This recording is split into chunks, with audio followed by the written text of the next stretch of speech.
Hello HSC 26। আজকে একটা দ্রুত বই রিভিউ করব। বইয়ের নাম জীববিজ্ঞান প্রথম পত্র, একাদশ দ্বাদশ শ্রেণী, ডক্টর মোহাম্মদ আবুল হাসান। তো এ বইয়ে অধ্যায় রয়েছে মনে হয় 9টা নাকি 10টা, জানো তারা।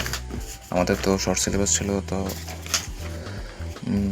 2 3 4 9 না 12 অধ্যায়। ও মাই গড! তো আমরা মাত্র 6টা অধ্যায় পড়েছিলাম।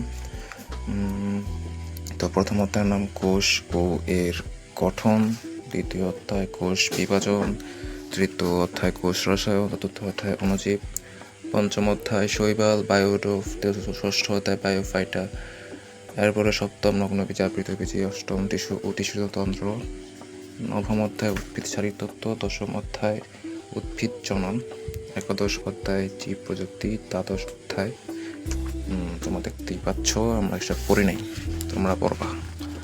তো এই বইয়ের মূল্য 450 টাকা মাত্র। So good bye.